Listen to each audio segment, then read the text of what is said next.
If these things work, it's one of the biggest changes that we might see in the 21st century. Absolutely massive. And then make sense of it in their work and how they use it, and what's the science and policymaking models. How are you? I think I'm learning that it's more complex than I thought, and as with everything, once you've got the people there, you realise, of course, that they're not sort of bad guys behind closed doors doing something secretive and bad. You know, they're just people like everybody else. Nanotechnology really is the science of the very small, at this sort of very small level. Really, different and quite strange things happen. Sunscreens and cosmetics is one application. Another application is in detection equipment, in screening equipment for medical use. I think that's really sort of the tip of the iceberg. What we're particularly interested in is using these new materials to do something that you couldn't do before. But do we really need this stuff? There's a feeling that perhaps not. It might be stuff we're told we want. I am worried that the particles are quite hard to break down.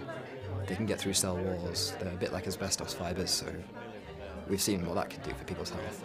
They're either utopias or they're dystopias. There's kind of no middle ground. Great. Well, welcome again. It's great to see. I'm astounded that we're all here over Valentine weekend. So what we're doing is really moving to the next stage, where we're engaging with different actors who are all involved in nanotechnology. So we have very eminent nanoscientists, we have people from the policy world, from government policy, and we have people from industry as well. We don't know what we're going to end up at. This is really an experiment, because we're trying to see, well, can we look at the social implications of technology in the making? And it'll be a great tragedy if, for various reasons, we delay actually addressing those issues. And the problem is that that's less than 50 years ago when that was, and look at what we got now. The government's no good. That's not going to work. Commercial interests aren't going to work either, because they have a very much more biased approach. So I think it really is up to the public. Everything seems to be push at the moment. The manufacturers, the developers, the researchers who are creating all of these products that involve the nanotechnology, they're pushing it out onto us. Now, what's the effect tomorrow, next year and the year after? And we just haven't the foggiest idea. We're not necessarily saying it is a bad thing, we just actually don't know.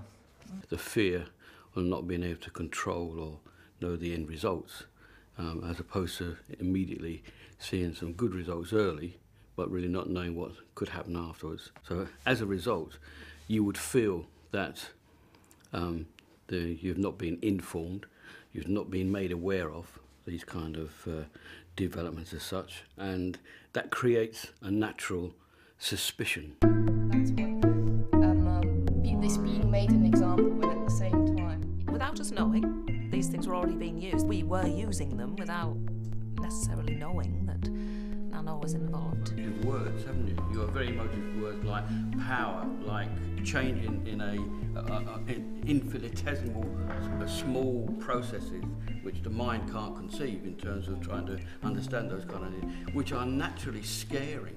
It was quite eye-opening to see using the same terminology in front of the lay audience brought up alarm bells that needed to be put out again by just clarifying what the actual term meant. Through familiarity, I think, with the field of work that some of you guys are working in, assumptions are quite naturally made.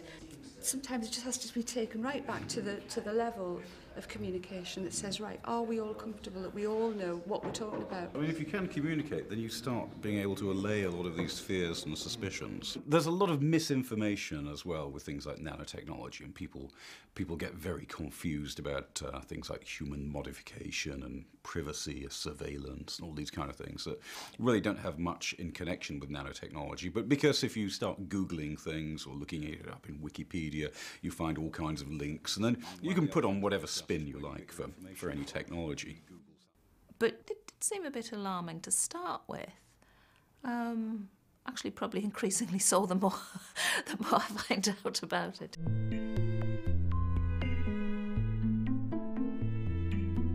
One of the ethical issues that is always mentioned that isn't necessarily a nano-specific issue, but would be that of human enhancement. Where does it stop?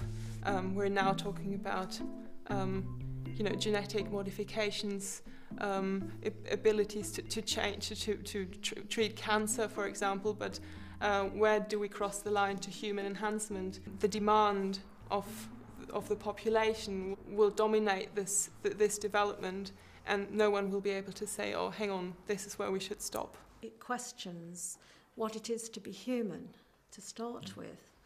And should there be a situation whereby they say, no, enough's enough, because we don't know what the potential consequences are, would be perhaps meddling with life and as such, and perhaps that, we may need to say, hang on a bit until we know a bit more. But other people may well say, well, knowledge is there, science is there, the two of them are meant to benefit society and human life as a whole, so it should be, a given right that you should explore it at any cost. I've got absolutely no relevance. So, for example, the rich get richer. Well, what are we going to do about that with nanotechnology, biotechnology, chemistry, physics, or anything else? That's just human nature. So you can't expect the science community to address that. Obviously, everybody strives for equality and elimination of poverty, but you can't say, okay, well, we're going to dump all of this on the doorstep of the nanoscientists and expect them to fix it. I think people are worried there might be a missed opportunity, actually. The rich getting richer and the poor getting poorer. Well, it doesn't have to be that way. And science has a part to play as well as everyone else in ensuring a fairer society. And there are things, and there are lots of good companies out there that take some of those approaches. So. In an ideal, perfect world, you'd be using the technology to develop things like drugs to cure chronic diseases in third world countries. But so far we've got socks that don't smell as much and lunch boxes that keep your sandwiches a bit fresher.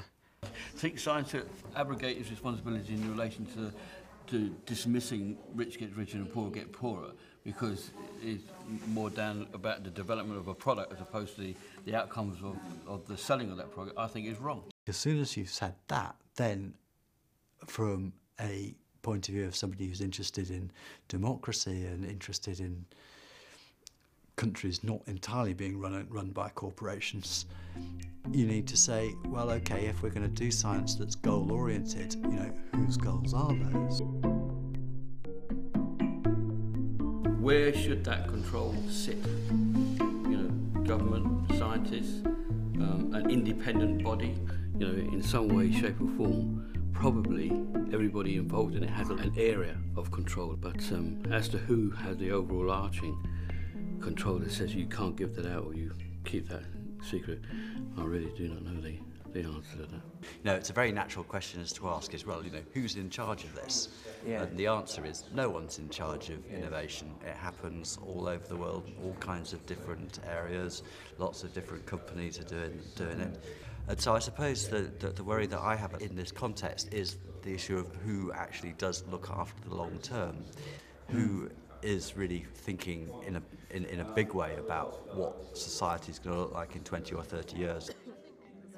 There are things that we can do, in particular where it turns out that the only reason why the public is worried is because apparently there's this big unknown, and that is something where we can all work together, where we have to work together. Regulators, industry, with the public. I think lots of people have a role, the business, the commercial sector, government, the scientists themselves.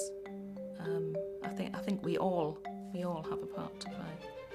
The older man in the street is not as unwilling to get involved as perhaps some people may think. In this new environment where we do see science being driven to be goal-oriented, then I think there's a much stronger imperative to involve the public through other mechanisms in deciding the direction of science to make sure that those goals are the ones that are broadly shared in society.